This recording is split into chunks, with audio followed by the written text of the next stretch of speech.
All right, let's take a look at more of the interview, Patty, from Good Morning America. Here's, again, Gary Giordano.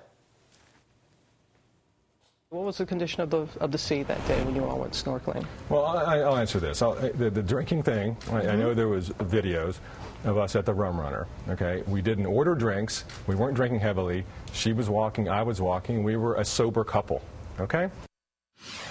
Says a lot of okays there. What do you make of those okays? Actually, he does a verification. K, like, I want you to listen to me. It actually, to me, indicates his desire to control the conversation. There's 7 times in just a minute and a half. He does that K.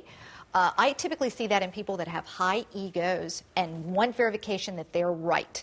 In this case, it's another example of him asked one question, he answers with a totally different subject. Yeah, he did. Let's take a look at more of that interview, again, from Good Morning America. Gary Giordano. And I'll just interview myself, if you don't mind, okay? The hard questions I understand are, he took her to a remote location, right? We were 100 yards from a scuba diving store with tanks in the back. We were 100 yards from a scuba diving store, not a remote location, okay? We were in view of other people at Baby Beach. So let's clear that up. All right. Notice, what's this with the eyes? The kind of like open up the eyes and shaking the head. Again, I'm right. Aren't I right? Aren't I right? So that desire to be right. His confidence is amazing. And right there, you also hear in his voice the paralanguage, his anger, which to us seems sort of bizarre considering the circumstances. Yeah, I can understand maybe the anger that, you know, people, we in the media have been suspecting him. He's been locked up.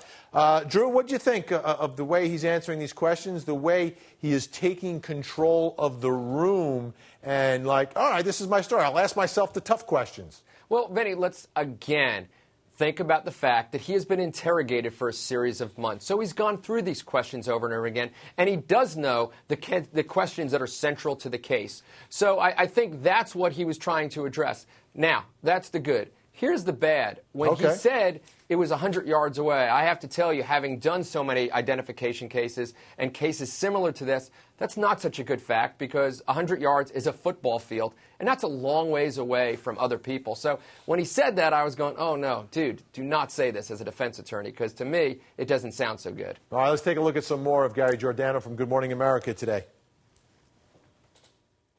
You know, you're casually just knocking on doors. It doesn't seem like you've been in the ocean and completely, you're dry there. Well, how do you explain your actions totally incorrect. after? That's totally incorrect. You can see I'm dry there. How can you tell I'm dry there? There is over 50 pictures of me after this film. There are pictures of when they all came down. I'm wet. Okay? I'm wet. All right. Should we be believing this guy?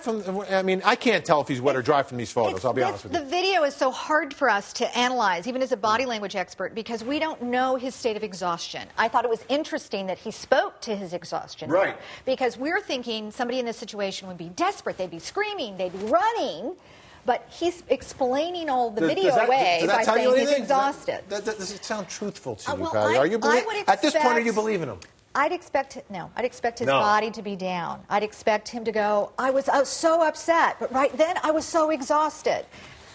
It's too pat. He was too rehearsed by his lawyer. Drew, are you concerned that he sounds a little too confident, a little too rehearsed? Number one, he's not rehearsed. That much I can tell you. He's not rehearsed. He's a guy that has been interrogated over and over and over again. And you know what? I got to tell you, I love Robin. Everybody in Atlanta loves her from when she was with a local news station doing sports years and years ago. But the whole "you look dry" thing was pretty stupid from my standpoint.